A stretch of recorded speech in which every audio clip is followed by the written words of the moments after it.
Hello everyone, welcome back to Laurie's Ghost Stories, where the fog rolls in thick, the oceans keep its secrets, and old legends refuse to die. This week we travel through the rugged shores of Newfoundland, a place where folklore lives in every fishing village, every lonely lighthouse, and every dark stretch of coastline. Tonight's story we explore the eerie death omens, ghostly doubles known as fetches, and the chilling tales whispered for generations beside crackling wood stoves. So dim the lights, settle in close, and prepare yourself. Because some of Newfoundland legends say that when the dead come calling, they never come without a warning.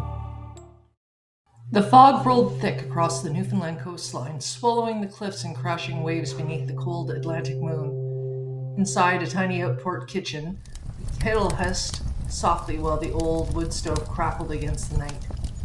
"Tell me another one," the young traveler said quietly, staring out towards the dark ocean. The old fisherman leaned back in his chair, weathered hands wrapped around his chipped mug of tea. "Are you sure you want to hear it?" he asked. "Newfoundland's ghost stories got a way of sticking with you." The traveler laughed nervously. "I think I can handle it." The old man nodded slowly. "People talks about ghosts nowadays like they're just stories from tourists. But here," he glances back at the window, "we grew up with the old warnings, before telephones and radios, before weather reports and Coast Guard signals. Out here, the sea and the spirits carried the messages." The wind rattled the window pane. "Ever hear of a corpse candle?" The traveler shook his head. The fisherman lowered his voice. "They appear just before death, tiny flickering lights drifting through the fog, sometimes moving straight out of the graveyard, other times floating from the room of someone who's dying. One woman from a small outport claimed she saw her husband standing at the foot of her bed one winter's night. He was silent, pale, just staring at her." The traveler listened carefully. "She reached for him," the fisherman continued, "and he vanished." The old man looked up slowly. The next morning, word arrived that the ship had sunk, lost to the ice. Silence settled over the room, and the traveler finally spoke. That's terrifying." The fisherman nodded. "You've got to understand, Newfoundland is so isolated for generations. Tiny villages scattered across the cliffs and coves. Death was common. The sea took people without warning." He glanced down towards the dark window. He paused. "My grandmother swore she saw one the night before her brother got passed. Said it hovered down by the shoreline, like a lantern carried by an invisible hand." The traveler shifted uneasily. "What exactly are they?" "No one knows," the fisherman whispered. "Some say they were spirits of dead relatives come to guide the souls to the afterlife. Others believe they were warnings. Little flames sent ahead, said to death was close." The kettle whistled sharply, making the traveler jump. The old man chuckled softly. "Easy now, Newfoundland's full of stories like that." Outside, the foghorn moaned in the distance. "They say if you follow a corpse candle," he leaned closer, "it might lead you straight to the house where someone's about to die." The traveler swallowed hard. Did people actually believe that? Oh, they believed it all right. And after enough strange things happened, the fisherman shrugged. Belief comes easily. For a moment, the only sound of the room was the tapping of the rain on the roof. Then the traveler asked quietly, "What's the scariest thing people believe?" The old fisherman's expression darkened. "The fetch." The room suddenly felt colder. "A fetch?" the traveler repeated. The fisherman nodded slowly.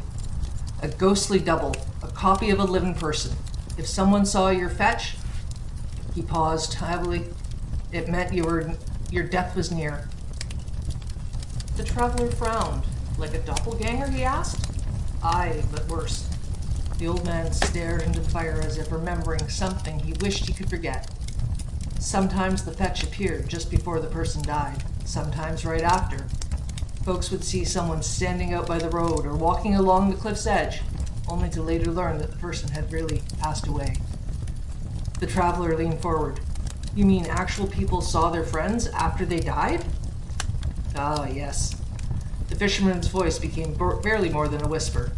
"There's a story of a fisherman returning home soaking wet in the middle of a storm, knocking on the door, only for their families to find out later that the ship had sunk hours earlier." The wind outside howled harder now. So folks searched for signs, omens, warnings, anything to prepare themselves.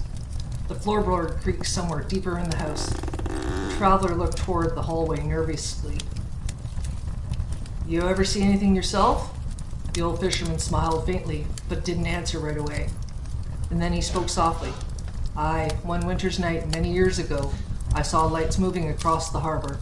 3 small flames drifting through the fog." The traveler stared. There weren't no boats out there, no lanterns, no reasons for lights. The fire crackled loudly. The next day, the fisherman continued, the church bells rang for a young man who had passed suddenly in his sleep. The traveler froze, just sat there. "You think it was a corpse candle?"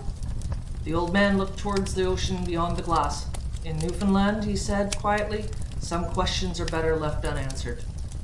Thunder rolled faintly in the distance. The fisherman stood slowly and placed another piece of wood onto the stove. And then he turned back with a faint grin. "If you're interested in hearing more stories, terrifying deaths, omens, and dark folklore hidden across Newfoundland's rocks and coastlines." He pointed towards the camera.